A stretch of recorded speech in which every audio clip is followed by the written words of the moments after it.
Hajin stood before the massive display screen in the Galactic Council's monitoring center, his outer membrane rippling with confusion. As the diplomatic liaison between the Council and the newly discovered species called humans, he had seen many strange things. But this was different. This made no sense at all. The screen showed live feeds from Prison Transport Vessel 247, one of the dozens of ships currently holding human lawbreakers. Hajin watched as a group of humans in the main corridor appeared to be dancing. He adjusted his visual processors, certain there must be some mistake. "Play the recording from 6 hours ago," he ordered the computer. The screen flickered, showing the same corridor. This time, the humans were sitting in a circle, passing around small pieces of paper and laughing. Some appeared to be exchanging small objects they had made from their standard-issue clothing materials. "Computer, show me cell block C." The view changed to what should have been an isolation unit. Instead, the sterile white walls were now covered with colorful drawings made from crushed food packets. A human female sat cross-legged on her bed, teaching what appeared to be a craft class to 5 others through the energy barriers between cells. Hajin's confusion deepened. These humans had been sentenced to punishment duty for various infractions against galactic law. Most of their crimes were minor, cultural misunderstandings mostly, but the Council had decided to make examples of them to help the humans better integrate into galactic society. The prison ships were designed to be uncomfortable, isolating, and psychologically oppressive. So why did the humans look so happy? He needed to speak with their representative immediately. With a quick mental command, he opened a communication channel to the human embassy. Do Young was in the middle of enjoying his morning coffee when the call came through. As the human representative to the Galactic Council, he was used to urgent communications, but the agitation in Hajin's voice was unusual for the normally composed alien diplomat. "Representative Do Young, we need to discuss the behavior of your people on the prison transport vessels," Hajin said without preamble. Do Young took another sip of coffee, fighting to keep his face neutral. He had been waiting for this call. "Of course, Liaison Hajin. Is there a problem with the prisoners?" The alien's membrane rippled again, a sign of extreme confusion in his species. "Problem? I am not sure how to classify this situation. Are you aware of what your people are doing on these vessels?" "I receive regular reports," Du Young said carefully. "I understand they are serving their sentences as required by galactic law. They have turned cell block B into something they call a recreation room," Hajin said, his voice rising slightly. "They are using their food rations to create primitive art supplies. 2 days ago, we recorded them holding what appeared to be a talent competition in the mandatory exercise area." Do Young coughed to hide his smile. "I see. And this concerns you because these ships are meant to be punishment vessels." Hajin's usual diplomatic restraint cracked slightly.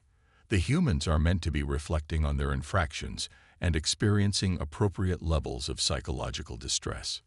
"Ah." Du Young nodded thoughtfully. "And you feel they are not being punished effectively. They have created a social club out of their isolation periods. Yesterday we recorded a group teaching each other something called yoga through the cell barriers. They are treating their confinement as some sort of pleasure cruise," Du Young suggested helpfully. "Yes." Hajin's membrane turned a pale shade of green, indicating distress. "This is completely unprecedented. We must discuss this with the full council immediately." Do Young checked his schedule display. "I'm free this afternoon, though before we meet, you might want to review the footage from Prison Transport Vessel 249. I hear they've started an inter-cell block core competition." The council chamber was as imposing as ever, with its soaring crystalline walls and floating platforms for each representative species. Du Young sat comfortably in the human section, watching as Hajin presented his findings to the assembled diplomats. "As you can see," Hajin said, gesturing to the display showing multiple prison ship feeds, The humans have completely subverted the intended purpose of these vessels. Here is prisoner Sangmei, who was sentenced for accidentally violating a Zentaran's sacred space. Instead of contemplating her transgression in isolation, she has established what the humans call a book club, using their allowed communication periods to discuss stories they remember from their home world. The chamber filled with murmurs as the aliens watched Sangmei enthusiastically leading a discussion about an Earth novel called Pride and Prejudice through the cell barriers. And here, He-Jin continued, switching feeds, is prisoner Ta-One, sentenced for inappropriate displays of emotion during a Regelian funeral ceremony. He has organized his entire cell block into a theater group. They are using their exercise periods to perform something called the importance of being earnest. Do-Young noticed several council members leaning forward with interest as they watched Ta-One directing other prisoners in their roles, using handmade props crafted from spare clothing and food containers. Most disturbing of all, He-Jin said, bringing up a new feed, is the situation in Cell Block D of Vessel 247.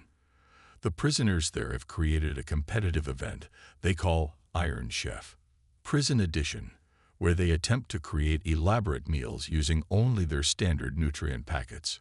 A Zentaran representative raised a glowing appendage. I note that prisoner morale appears unusually high. Perhaps their creativity indicates a failure in our punishment protocols. On the contrary, Do-Young spoke up for the first time. I would say this demonstrates the complete success of your rehabilitation program. All eye stalks, sensor arrays, and visual processors in the chamber turned toward him. Success. He-Jin's membrane rippled in confusion once again. How can you classify this as success? Do-Young stood, straightening his diplomatic robes. The purpose of imprisonment, as stated in Galactic Law Section 47.3, is to both punish and rehabilitate offenders, correct? Of course, He-Jin agreed. And would you say that the prisoners have shown any signs of violence, depression, or antisocial behavior? No, but have there been any escape attempts?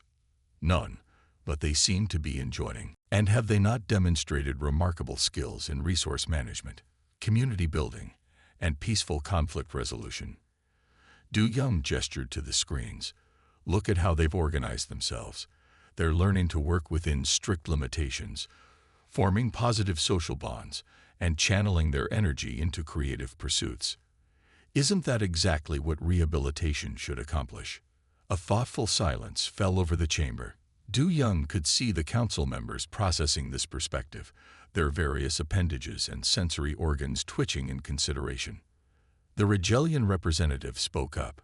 Representative Do-Young, while your point about rehabilitation has merit, these vessels were also meant to serve as a deterrent to other humans who might consider violating our laws. How can they function as a deterrent if your people treat them as holiday accommodations? Do-Young smiled. An excellent question. Let me share something about human nature that might help explain this situation.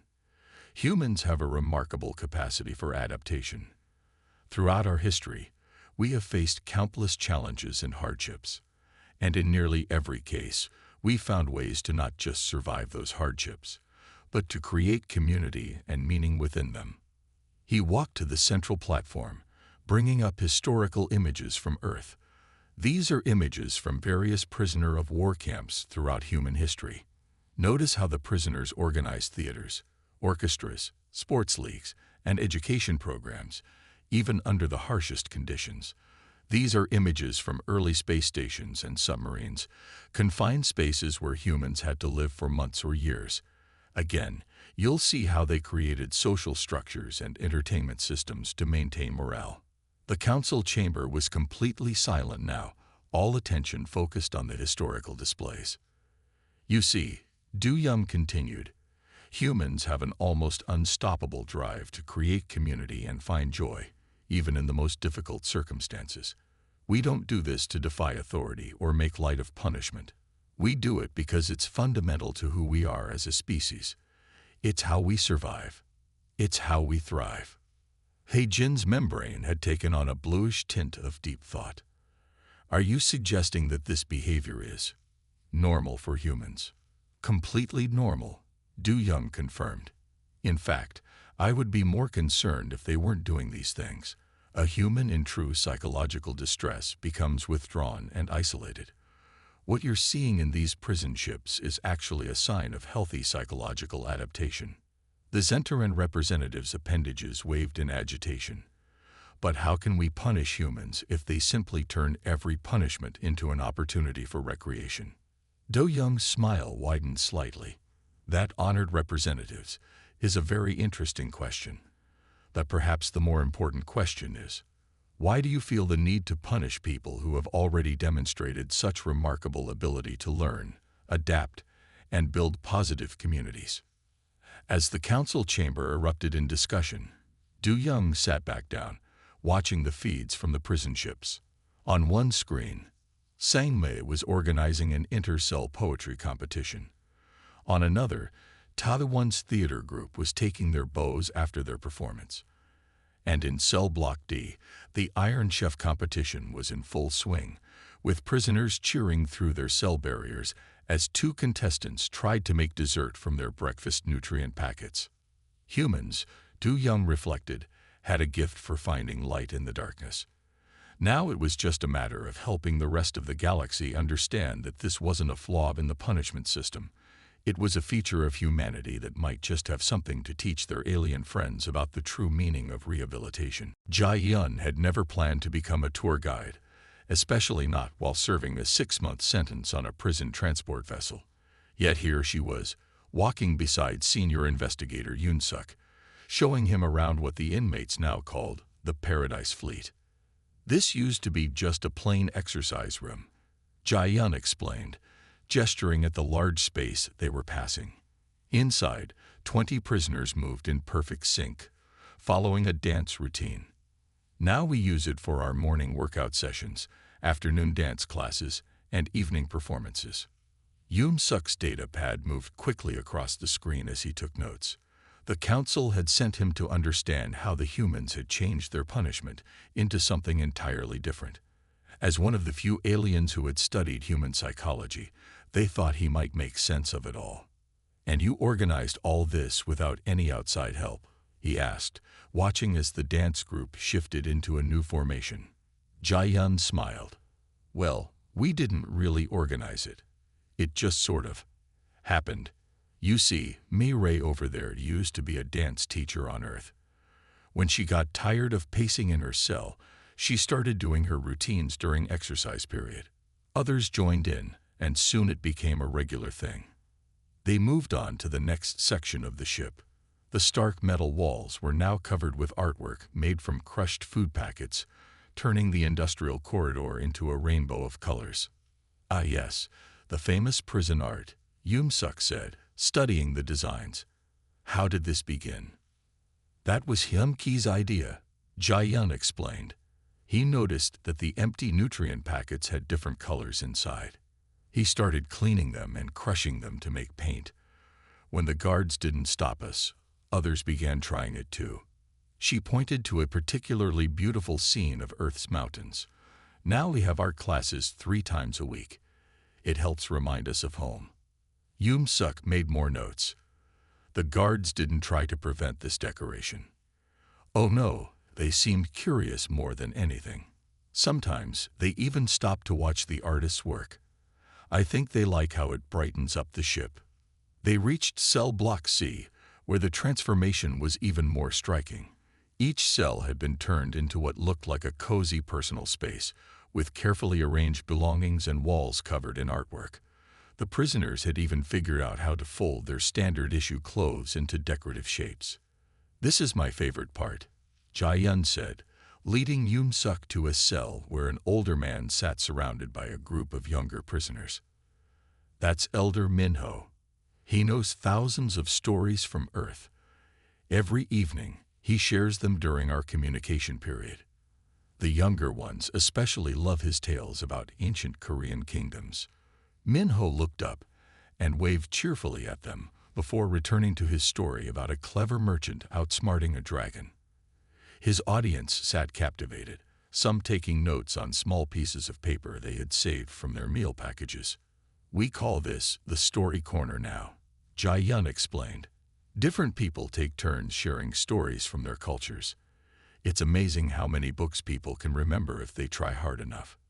Yoon Suk's expression showed growing interest. And this helps with the isolation. Isolation. Jai Yun looked puzzled. Oh, you mean the separate cells? We don't really feel isolated. Sure, there are energy barriers between us, but we can still talk, share, and learn from each other. In some ways, we're closer here than we were back home. They continued their tour, passing through what had once been the ship's bland dining area. Now it was decorated with hand-drawn posters announcing upcoming events. Tonight, Poetry Slam in Block D. Tomorrow, Prison Chef Championship Finals. Weekend Special, Minho's History Hour, Famous Battles Edition. The food preparation area has become quite famous, Jai Yun said proudly. Have you heard about our cooking contests? Yoon Suk nodded. Yes, the council is particularly puzzled by how you manage to create different meals from identical nutrient packets. It's all about creativity, Jai Yun explained. Yesterday, June figured out that if you mix the morning packet with a bit of water and let it sit for exactly 7 minutes, it turns into something almost like pudding. He won the dessert competition with that discovery. They passed a cell where several prisoners were engaged in what looked like an intense discussion. Our philosophy club, Jai Yun explained. They're probably debating the nature of freedom again. They meet every Tuesday and Thursday. Philosophy club. Yoon Suk's antennae twitched with surprise. In a prison ship. Why not? We have plenty of time to think here, and it's interesting to compare human ideas about freedom with what we've learned about alien philosophies.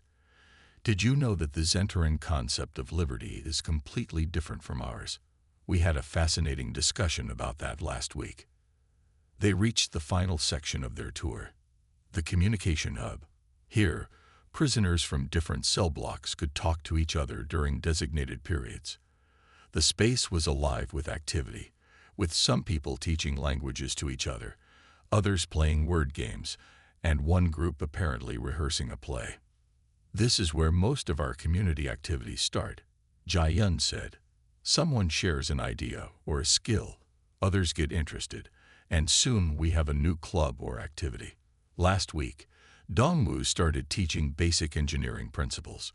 Now half the ship is learning about spacecraft design. Yoon Suk looked up from his datapad. Don't you worry that such knowledge could be dangerous for prisoners? Jai Yun laughed. Dangerous. We're not trying to break out, if that's what you mean. Why would we? We're having too much fun learning from each other. She gestured at the busy room. Besides, most of us only have a few months left on our sentences. We're using this time to become better people. Better people, Yoon Suk repeated slowly, through dance classes and cooking contests. Through community, Jai Yun corrected gently. Through sharing what we know, learning from each other, and finding ways to make the best of our situation. Isn't that what rehabilitation is supposed to be about? Before Yoon Suk could answer, a cheer erupted from one corner of the room. One of the prisoners had just succeeded in teaching an alien guard how to play a simple Earth card game. The guard's mandibles were clicking in what seemed to be happiness as he won his first hand. You see, Jai Yun smiled. Even the guards are part of our community now. They've started learning our games, listening to our stories, even asking questions about Earth culture. Last week, one of them joined our poetry club. Yoon Suk made one final note on his pad. The council will find this very interesting. They'd never seen anything quite like this in their correctional facilities. Well, Jai Yun said thoughtfully, maybe that's because they've been thinking about punishment all wrong. Sometimes the best way to help people become better isn't to isolate them, but to give them a chance to build something positive together. As they finished the tour, they passed the art wall again. Jai Yun stopped to point out a new addition. A collaborative piece showing Earth and various alien worlds orbiting the same sun, with the words unity in diversity written in multiple languages. That's what we're really doing here, she explained. We're not just serving time.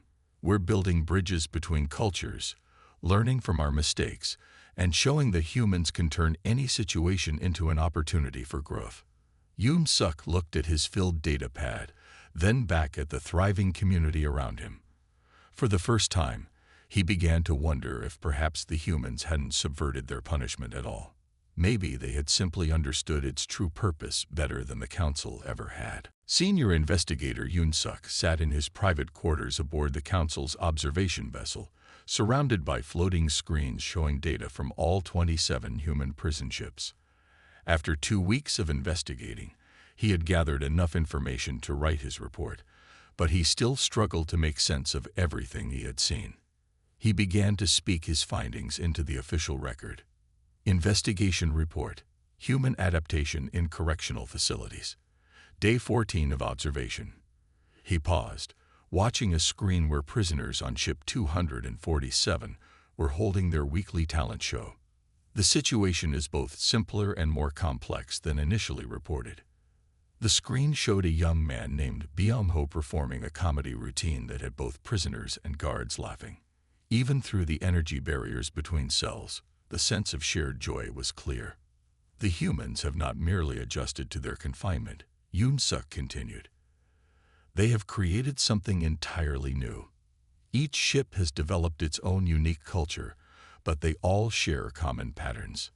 He pulled up his list of observations. First, the educational programs. On every ship, prisoners have organized teaching sessions. They share knowledge of Earth history, science, languages, and arts. But they also study alien cultures. On ship 251, a former university student named Soo-jae has started a comparative xenobiology class. She uses the guards as living examples, with their willing participation. Yoon Suk switched to another screen, showing a different ship where prisoners were engaged in group exercise. The physical activities are equally impressive. They have created new sports that can be played despite the energy barriers. One game, which they call Light Ball, uses the reflection of the barrier itself as part of the game mechanics. The guards have begun organizing tournaments between different cell blocks. He watched as a guard excitedly explained the rules to a visiting council member. The alien official seemed fascinated by the way the humans had turned a security measure into a source of entertainment. The most unexpected development has been the cultural exchange, Yoon Suk said, bringing up another screen. Ship 249 now hosts weekly cultural understanding sessions. Prisoners share Earth customs with the guards, who in turn teach them about their own worlds. Yesterday, I observed a Zentaran guard learning Earth dancing, while teaching prisoners traditional Zentaran meditation techniques. A soft chime interrupted his recording. A new message had arrived from the council. They wanted to know about the growing number of requests from other species to visit the human prison ships. Apparently, word had spread about these unusual facilities, and now various alien races wanted to observe them firsthand. Yoon Suk added this to his notes and continued his report. The humans' ability to create community appears to be contagious. Their guards have gone from being simple overseers to active participants in ship activities. On ship 253, a Regelian guard now co-hosts a regular discussion group about interspecies communication. He pulled up footage from his interview with Kita, a prisoner who had been aboard the longest. The older man's words still echoed in his mind. We're not trying to escape punishment. We're trying to show that punishment doesn't have to mean destroying the spirit. Every day here is a chance to learn, to grow, to understand each other better. Yoon Suk spoke again to the record. The council's original concern was that the humans were undermining the punishment system. However, my investigation suggests something different. They are not avoiding punishment. They are redefining rehabilitation. He brought up the statistics he had gathered. Incident reports have dropped by 94% since the humans began their community activities. Mental health indicators show positive trends across all ships. Even more surprisingly, 78% of released prisoners have gone on to work in cultural exchange programs or diplomatic services. A new alert flashed on his screen. Ship 247 was starting their weekly Universe Unite dinner, where prisoners and guards shared stories over their evening meal. The guards had even begun bringing small samples of their own cultural foods to share with the humans. The most significant finding, Suk continued, is how this situation has affected our own personnel. Guard rotation requests, once a common problem, have almost disappeared. Many guards now request extended assignments on human ships. They report feeling more connected to their work and more optimistic about interspecies relations. He watched as on one screen, a young prisoner named Jin Whoop taught a group of guards how to play an Earth game called chess. The guards were completely absorbed in learning the strategy, their natural formality forgotten in their enthusiasm. Perhaps most remarkable is the effect on ship maintenance, he added. Despite the humans' many activities, the ships are in better condition than ever. They have organized cleaning rotations, maintenance checks, and even decoration schedules that actually protect and preserve ship systems. The prisoners take pride in caring for their environment. Suk paused his recording, thinking about his conversation with Jae-yun during the tour. She had said something that kept coming back to him. The worst prison is the one you build in your mind. We chose to build something else instead. He resumed his report. My final observation is this. The humans have not failed to understand punishment. Rather, we have failed to understand humans. Their ability to create community, to find joy in difficult circumstances, and to turn obstacles into opportunities is not a defiance of justice. It is a demonstration of their species' greatest strength. He looked at the final screen, showing the art wall he had seen during his tour. The prisoners had added to it. Now it showed the prison ship itself, transformed into a shining beacon, with the words, "Where different stars shine together," written in 20 different languages. Recommendation. Suk said firmly, the Council should immediately reconsider its approach to human rehabilitation. These ships have become something unprecedented in galactic history, proof that punishment and growth need not be separate things. The humans have created a model that could revolutionize our entire understanding of justice and rehabilitation. He added a final note, personal observation. In attempting to punish humans, we have accidentally discovered something remarkable about them. Their greatest strength is not their technology, their science, or their military might. It is their unshakable ability to create community, to adapt, and to transform their environment, no matter the circumstances. As he finished his report, Suk received another message. 3 more alien species had requested permission to send observers to the human ships. He smiled, remembering something Du Young had said in the council chamber. Perhaps the question isn't how to punish humans effectively, but what humans can teach us about turning punishment into possibility. Looking at his screens one last time, watching the various activities, classes, and celebrations happening across all 27 ships, Suk realized that the humans hadn't just adapted to their punishment. They had turned their prison ships into schools of human resilience, and the whole galaxy was lining up to learn. The Grand Council chamber looked different today. Instead of its usual formal arrangement, the floating platforms had been rearranged into a circle. At Du Young's suggestion, they were trying to create what humans called a roundtable discussion environment. The change made some council members nervous, but they had agreed it was appropriate for today's historic session. Jin, whose membrane now rippled with anticipation rather than confusion, took his place in the circle. Next to him sat Du Young, looking remarkably calm for someone about to challenge centuries of galactic justice traditions. Senior investigator Suk occupied a platform between them, his final report glowing softly on the display screen before him. This special session of the Galactic Council will now begin, announced the Chief Administrator, her crystalline form catching the light. We are here to discuss the future of what we once called the Human Correctional Transport Program, or as some have begun calling it, the Paradise Fleet. Du Young noticed several council members shift uncomfortably at the informal name. Change never came easily to the council, but the evidence was too strong to ignore. Suk stood to present his findings. The screens around the chamber came alive with images from the prison ships. Honored council members, after 2 weeks of intensive investigation, I can confirm that the human adaptation to our correctional facilities is not just a curiosity. It represents a completely new model of rehabilitation.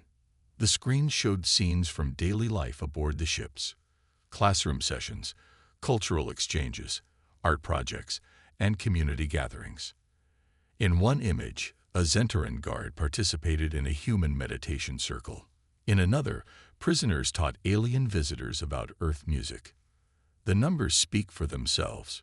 Yumsuk continued. Repeat offense rates among released humans are near zero. Cultural integration scores have improved by 300%. We've recorded unprecedented levels of positive interaction between prisoners and guards. Most surprisingly, we have received formal requests from 17 different species asking to study the human rehabilitation model. A Rigelian representative raised his sensing organ. But what of justice? What of punishment? Do-Yum stood to answer this question. Respected council members, let me share a story from Earth's history. Long ago, many human cultures believed that punishment meant causing pain and suffering. But over time, we learned something important. True justice isn't about making people suffer, it's about helping them become better. He gestured to the screens showing the vibrant communities aboard the prison ships. Look at what our people have created. They've turned isolation into connection. They've transformed punishment into growth. They haven't escaped justice. They've shown us what justice could be. The chamber filled with thoughtful murmurs. Heijin's membrane had taken on the deep blue color of serious consideration. Consider the case of Mireille, Yoon-suk added, bringing up new footage. She was sentenced for accidentally disrupting a Zentaran ceremony. Now she teaches dance classes that include both prisoners and guards. Her students have learned not just about human movement, but about human culture, expression, and community. Is this not a better outcome than if she had spent 6 months in silent isolation? The chief administrator's crystal form sparkled as she spoke. The evidence is compelling, but this challenges thousands of years of correctional policy. What exactly are you proposing? Do-Young smiled and pressed a button on his console. A new image appeared. A detailed proposal for transforming the prison ships into what he called interstellar cultural exchange vessels. We propose officially recognizing what these ships have already become, he explained. Yes, they would still serve as rehabilitation centers for those who violate cultural laws. But instead of focusing on isolation and punishment, they would become places of learning, growth, and understanding between species. He brought up another screen showing the success stories. Former prisoners who now worked as cultural advisors, diplomats, and teachers. These ships have already proven themselves as incredible learning environments. Why not embrace that? Let's turn what was meant to be punishment into an opportunity for all species to grow together. The council chamber erupted in discussion. Some members were clearly excited by the possibility, while others seemed worried about appearing too lenient. As the debate continued, a small chime sounded, a signal that someone from outside the council wished to speak. To everyone's surprise, it was Jinho, one of the prison ship guards. The council rarely allowed non-members to speak, but given the unusual nature of this session, they granted him permission. Honored council, Jinho said, his uniform crisp and professional. I have served on prison transport vessel 247 for the past year. When I started, I thought I was going to watch over criminals. Instead, I found myself learning more about peace, community, and understanding than I had in all my years of training. He paused, gathering his thoughts. Yesterday, a prisoner named Vyumho taught me an Earth game called chess. As I learned the rules, I realized something. The humans haven't been trying to break our system. They've been teaching us a better way to play the game. The chamber fell silent, considering his words. Finally, Heijin stood, his membrane now glowing with the golden color of decision. I was the first to raise concerns about the humans' behavior in our correctional facilities, he said. Now I am the first to say, we must learn from them. What they have created is not a violation of our justice system. It is an evolution of it. The chief administrator's crystal form pulsed with light. Then let us vote. The proposal before us is to officially transform the Human Correctional Transport Program into the Interstellar Cultural Exchange Initiative. All in favor? One by one, the platforms lit up with approval. Even the most conservative council members could not deny the evidence before them. The vote was unanimous. Do Young felt a deep satisfaction as he watched the council members embrace the change. He remembered something Jai Yun had told him during his last visit to Ship 247. The funny thing is, we never set out to change their system. We just did what humans always do. We found ways to help each other, to learn, to grow, to create beauty even in difficult times. Maybe that's the real lesson here. As the session ended, Ho Jin approached Do Young. "Your people continue to surprise us," he said, his membrane showing the swirling patterns of amazement. "We tried to teach you about justice, and instead, you taught us about humanity." Do Young smiled. Perhaps that's the greatest justice of all, learning from each other, growing together, finding better ways forward. Above them, the screen showed scenes from all 27 ships, now no longer prison vessels but pioneers of a new approach to justice and understanding. In one image, a group of aliens sat with human teachers, learning Earth songs.